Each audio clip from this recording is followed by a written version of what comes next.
doesn't really matter if some, young man just runs across here and gets his 5 seconds of fame. What matters is who's voting.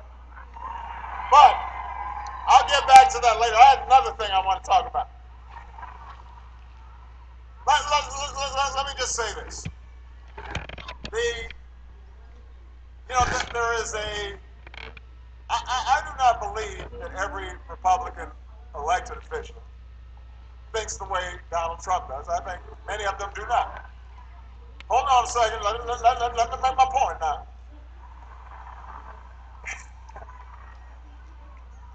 It's good having a hype man or woman, but you got to wait till I make my point before you hype it. So,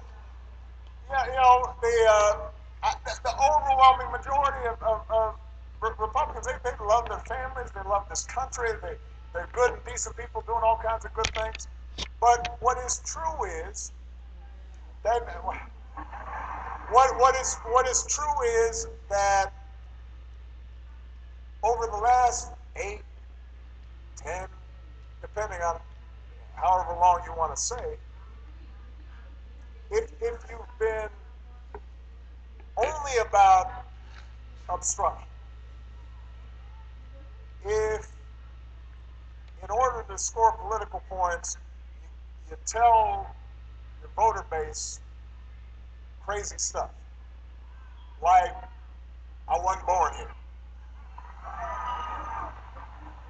or that, I'm a Muslim, or that, well, it's just a long list.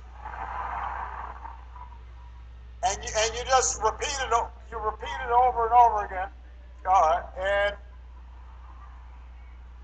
and so that your only agenda is negative. And you just make up facts. So if 99% of scientists say, the planet's getting warmer and this is something you should worry about, and then you bring a snowball into the Senate chambers and say it was snowing outside, so you must be wrong,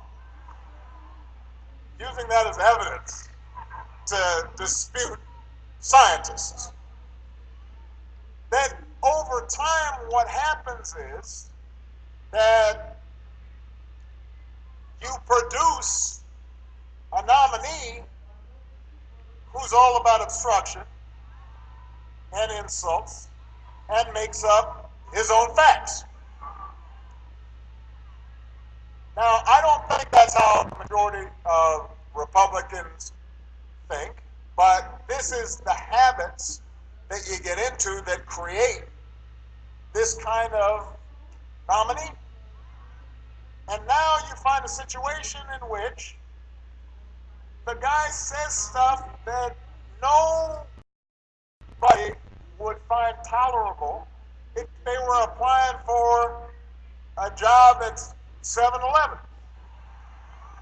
Or I don't know what job, if you were kind of vetting somebody for a job, and then you heard what somebody said on tape about women, set aside what they were saying about other stuff, that you would hire that person for that job. And the fact that now you've got people saying, well, we strongly disapprove.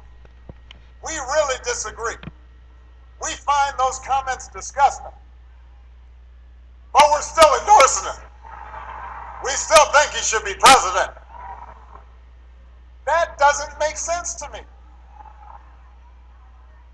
Now, I hear then some people saying, well, I'm a Christian and so I'm all about forgiveness because nobody's perfect.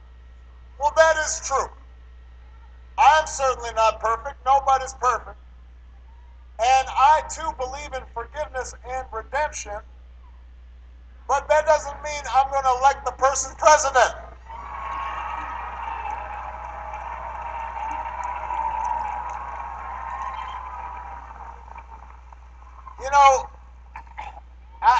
If somebody does something terrible or shows themselves to be unqualified for an office, I, you know, I can forgive them, I suppose, if they're sincere about it, but I don't want them necessarily leading the country, right? So you can't have it both ways here.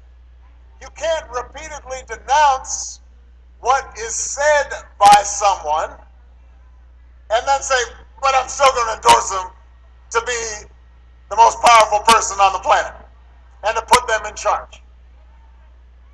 And so I just wanted to make that point because there are still a number of Republican elected officials, some of whom I know and I'm sure are embarrassed and say, wow, that was a really terrible thing he said, but they can't bring themselves to say, I can't endorse this guy.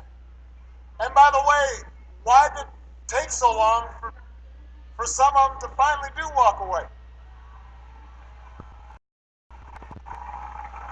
I mean, we saw this.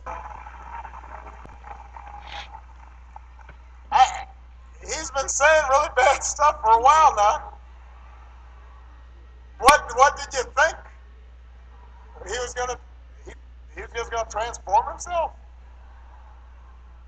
I mean, I'm 55, and it's hard for me to change. I know at 70 it's gonna be harder. Anyway, I wanted to make that point.